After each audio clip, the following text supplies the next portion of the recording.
We put together a personal media day now. The idea and problem of multitasking is seen as a terrible influence in what that day looks like. Too many stimuli for competing for limited attention, causing thoughtlessness, if not stupidity, and at least bad grades and probably a few car accidents. But multitasking is turning into something new. It's not going away, but it's turning into something new, and that's what I'd like to talk about today. So for those of you that were downstairs in the Hive, here is something that we looked at in the Hive as well as other places. This is every 5-second screenshots from a Stanford undergraduate for a week. We didn't get the whole week in one view in the Hive, but it is not multitasking, it is task switching. Undergraduates at Stanford, and if you listen to the executives of cable companies and their worries, people are more and more putting content, lots of it, on single devices, namely two important screens, our telephone and our laptop computer. So what we're doing in this research that I'm going to talk about is logging the screenshots, going through lots of human subjects discussions, privacy discussions to get the research, and we're sending students out with their laptops with this logging software to go about their normal week. So what they're doing is not choosing, or they are not primarily, for our analyses, not primarily choosing which screen they will look at, but they are actively deciding which frame or which window will be active on the screen of choice, namely their laptops. So when you do this, you get lots of data. And you get hundreds of thousands, and now we're into the millions of screenshots, even for tens of people, because we're looking at these moment-by-moment changes. So we're experimenting with different ways to look at the data. I thought I'd just right up front share one of the ways that we're doing this. You might be able to, or might not be able to guess exactly what this is, but each row from left to right is one of 30 subjects. And the different colors, the little bars, are segments of experience on a laptop computer compiled contiguously over the course of 5 days. And different colors, you can make this happen any way you want, but different colors represent different things that people are doing on the laptop. Blue is entertainment stuff, watching Netflix. No one has a TV in the dorm, watching Netflix, looking at YouTubes. Orange is doing work, homework, chemistry, writing a paper. Red is doing email. And there's some other, the yellow in there is what we're calling services, and it's mostly search, maybe ordering food, but kind of arranging life. And there's some black in there that indicates segments. But you can make a couple conclusions about what might be going on for people as this single device becomes the place where a lot of different media are converging. So one thing you can look at is that this line right here, this person right here with a lot of blue is having a lot of fun. There's a lot of entertainment. The person right below them is probably not having enough fun. They're working and doing email a lot. So you can make that kind of a conclusion. But there's a lot of switching that's happening, task switching that's happening between radically different content. And then the other thing you can look at here is and say, my goodness, we've only got 30 in this particular analysis, but people are really different. These lines are really different. They're doing a lot of different things. So people are different, and media and life experiences, this is another important part that I'll emphasize here, are divided up throughout the week in lots of different ways. There's not the whole package that we would like to consider. The movie, the chemistry homework, the Netflix, whatever it is, that whole package is being ripped up and scattered throughout the week with lots of things coming between it. So this is my history of media. You know, we've gone from these large chunks that have identifiable beginnings and endings and little technology that can make it otherwise, to ways to time shift content, to stop things and to get things to come in between, to something now that is a lot more atomized chunks. And the atomized chunks, because this content is changing in the z-axis, not in the x and y-axis. I'm not being bombarded by screens. It's changing in relation to whatever I want the order to be, for good or bad reasons. I decide I don't want the Netflix movie. I want Mary Beth's Facebook page, or I want my homework. Enough of that homework. I want something else. So there's a lot of activity that's going on in there. And it's not going on, I mean, I said it's not going on in these discrete units. There's a lot of psychological dissolve that's happening between these really short, I'll get to how short, segments of experience. So it's blending. And so you've got two things, almost in the same sense as a filmic dissolve. You've got two things impinging on experience and your brain that are overlapped, that are confusing each other. So what do we look at when, you know, we put it up in the Hive and we try to look at all these different pictures and we try to get some sense that we might not be able to get if we immediately go to the time series analysis or the highly quantitative part of this. But you end up with these lots of little pictures. This is done by a colleague who's actually led and participated in this research, a PhD student at Stanford named Leo Yeklis. And also James Cummings in the communication department has worked on this as well. But you get these tiny little pictures that you can then analyze with respect to this notion of task switching. What are people doing? Okay, so just a couple results, and I want to talk about some implications of this. So let me have you in your mind, if not shout out, and you know this is, I'm looking for a small number by the nature of the talk. Think in your mind, what is likely the segment length for a sophomore at Stanford that is experiencing a whole lot of life and a lot more than 5 or 10 years ago on this single laptop computer? So a segment is defined by when you switch from an active frame or window to something else. So you go through these hundreds of thousands of switches, and you can make some parameter estimates, albeit for a small group and a bunch of weird Stanford students, not necessarily representative of even all of us here, let alone the world. But what is the average segment length? The median segment length is 19 seconds. 19 seconds. And I just want to keep reminding you of this. These are arguably some of the most accomplished 20-year-old, 21-year-olds in the country, doing very well, writing papers, maybe not as well as they would if they quit doing this, some might argue, but a lot of them are being quite successful, but they are experiencing media and a lot of life in really small chunks. And you can see that, oh, I didn't even put that up. So 19 seconds, and a lot of these segments, I mean, most of them, 75% of them are less than a minute. A lot of them are less than 5 seconds. But that's all it takes to see if Mary Beth really did post a new picture of the party last Saturday and then get back to organic chemistry. But that's how it goes. There's a long tail on that. There are, on this distribution, there are 10, and you can find 1 hour, maybe even a 90-minute or so Netflix segment that is uninterrupted. We don't know if they went out to the bathroom. We don't know if they talked on the phone while they were doing this. There are a lot of qualifications to make of this, but I think it's a wake-up for us, anyway, in thinking about how people are unitizing life as this technology enables us to use these features. I mean, these are the critical features that enable this task switching and enables us to construct a personal experience that may not be the experience that the person or people or company making this package intended us to use.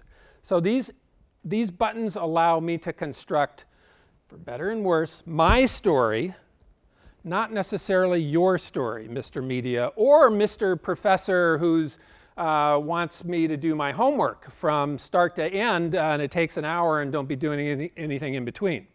So one important implication is this: we are moving, I think, to more active selection of material and less passive automaticity that happens with a lot of multitasking situations, and that certainly those still exist. The phone rings while I'm doing this, I answer the phone, I'm talking on the phone, I'm watching this over here. So there still is multiple stimuli that are competing, but a lot of the competition is being actively adjudicated by my own decisions here. Okay, so one of the things we want to do is, in addition to logging these screenshots, figure out why people switch when they do.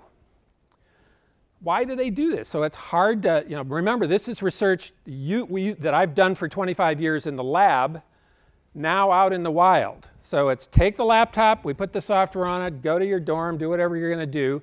And the other thing, and for a couple of our studies that we want you to do, is wear this, which is a physiological, an ambulatory physiological recording device that you wrap around your wrist that's measuring signals that we think are interesting, like heart rate, acceleration, deceleration, skin conductance levels, which are an indication of the amount of arousal or system activation that's happening. And so we're able to take the same time, these are 12 people for that same time period for multiple days, and we're able to look at the second by second up and downness of this signal that a literature tells us is pretty interesting. It indicates how aroused, how activated you are to process information. So you can start to look at the relationship of these moment-by-moment changes in the frame and moment-by-moment changes in not a subjective response, but a physical indicator. You've got to take this off when you go to the pool, when you take a shower, but otherwise they're putting it back on and we're able to get this data. So in this right here, a lot of detail here, but the red is where when the computer is on, the black is when you're doing something else. So I mean, you can get aroused throwing the Frisbee out in the lawn, certainly. And there's a lot of control to be done of this physical signature.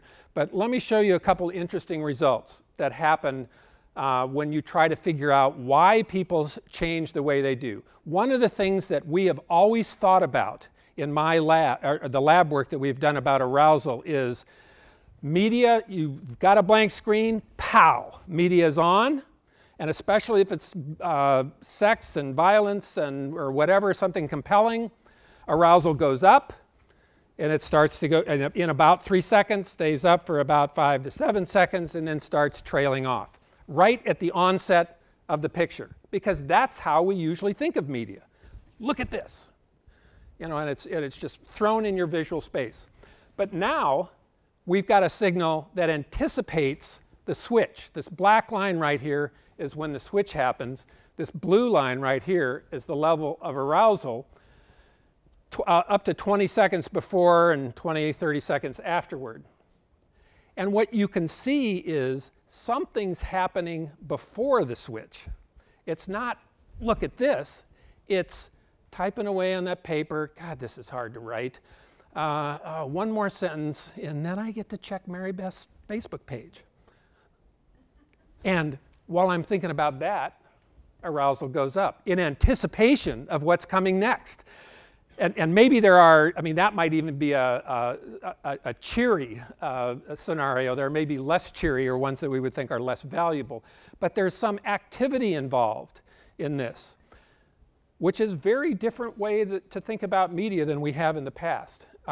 Here's the same arousal line when you move from different kinds of content. So this is moving from work to play. So you get the same kind of anticipation. I'm working away, homework, and I'm thinking about what's going to happen right here, because remember, I've got to do that. It's not like the television producer decides to go to camera 3. I've got to make that switch. So I make that, arousal goes up right after that switch and then starts going down in the typical pattern that you might see if you just started an experiment right here. So work to play, play to work. The regression line kind of goes the other way. I'm playing and I'm thinking, okay, I'm feeling guilty. Maybe I don't have enough work in the bank to justify the continuance of that. So arousal is actually dropping off here. And then there are just lots of different ways you can analyze this to try to figure out what it is, what the motivational changes are, or reasons for change in a data set like this, and a lot of different things to do. So let me talk just a little bit about why we think this might happen. How can we start to understand the differences in how people construct media experiences?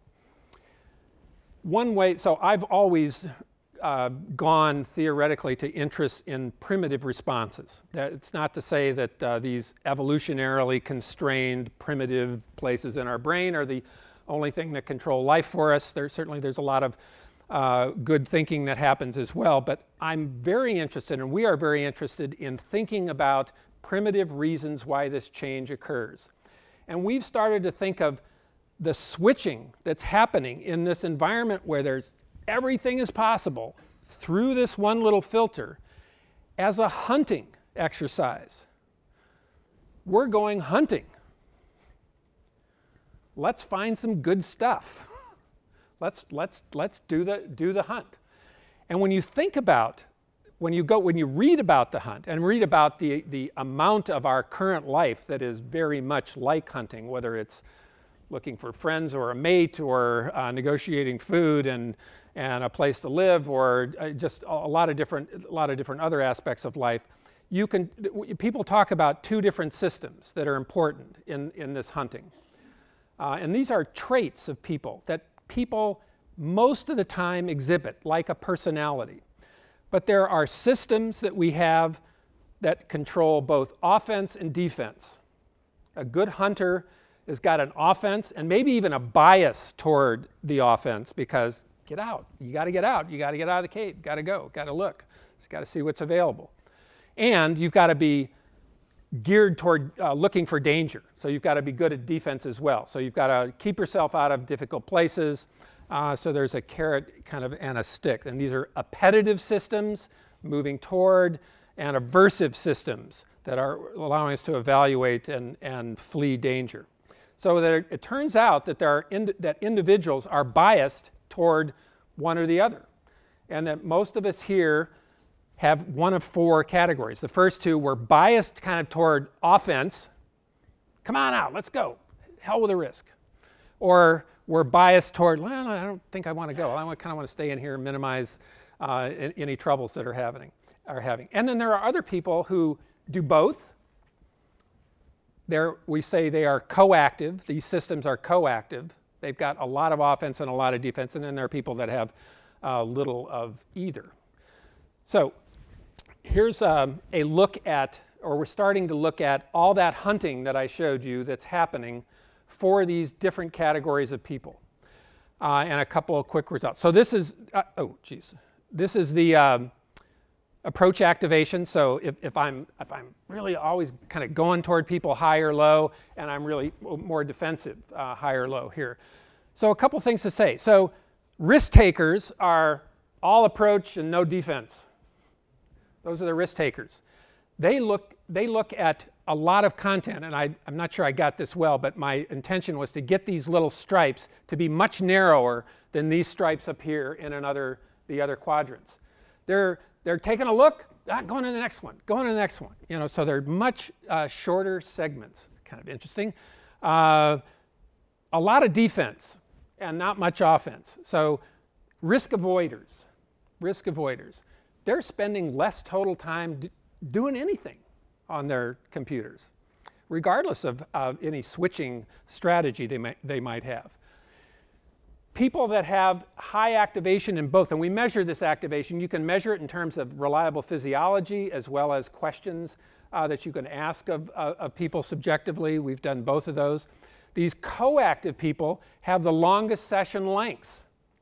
They're out there looking around a lot. And there's a lot of interesting literature on the advantage of having this coactive trait. And then the inactives, who are really no offense, no defense, have the most sessions. They're kind of short, but they open it up, kind of close it, come back, go away, come back, open it up, close it, come back. So some pretty interesting differences in how people hunt media. And then we're experimenting with different, these are analyses that, that I've never done or anyone in my lab has ever done.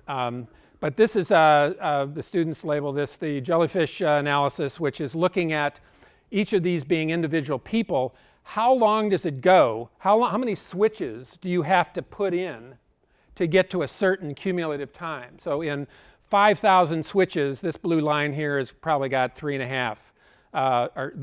In 50,000 seconds, I'm sorry, has got about 350 switches. So we kind of look at this. So some really interesting individual differences. But when you put these 30 people out here, in spite of all the individual difference that we'd like to see and the reliable differences in categories of people, because that's kind of theoretically elegant and we can generalize. I don't have to have a theory about every seat in this room. I can have a theory about 4 categories of people or whatever it is.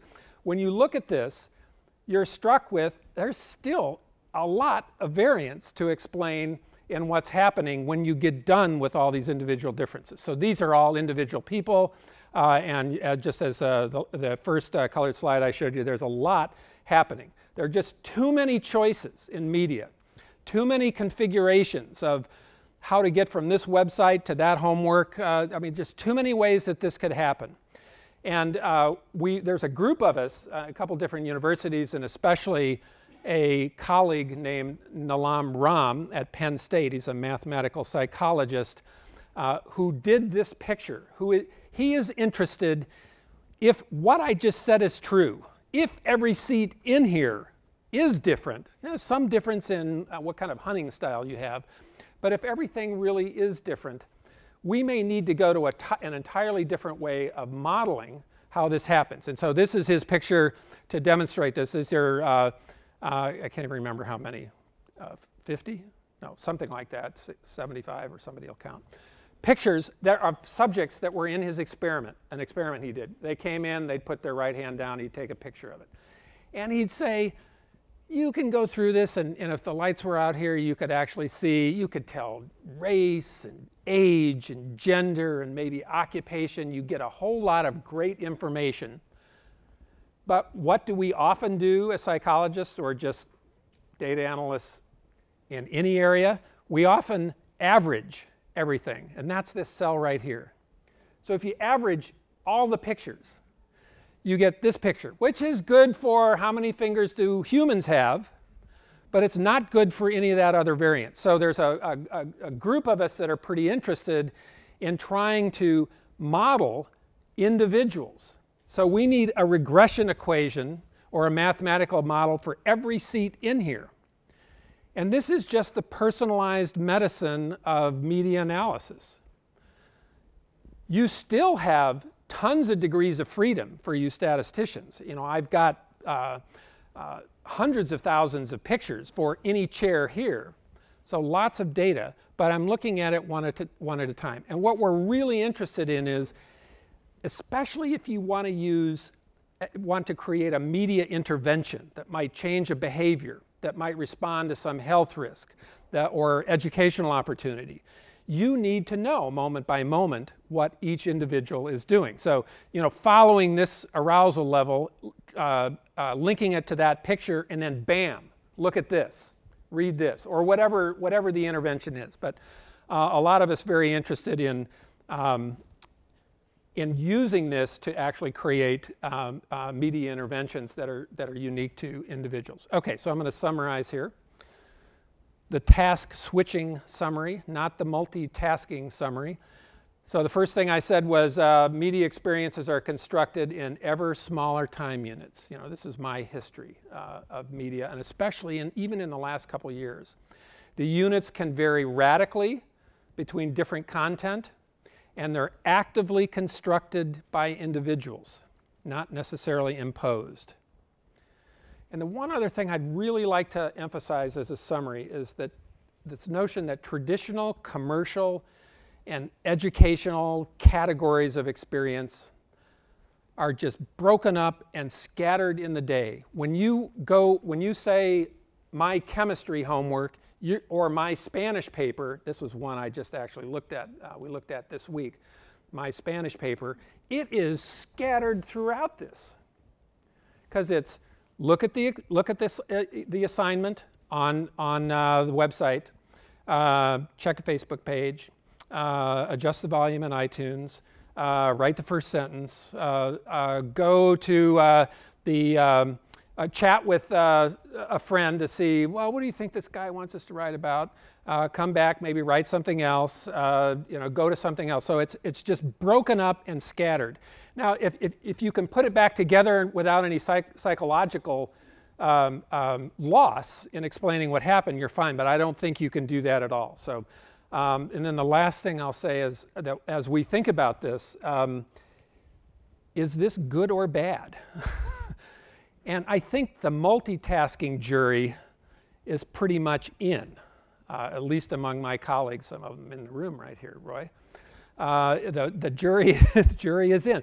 Multitasking is a kind of a bad thing. We're just making bad judgments. It's too hard to re-engage every few seconds as different things occupy our attention.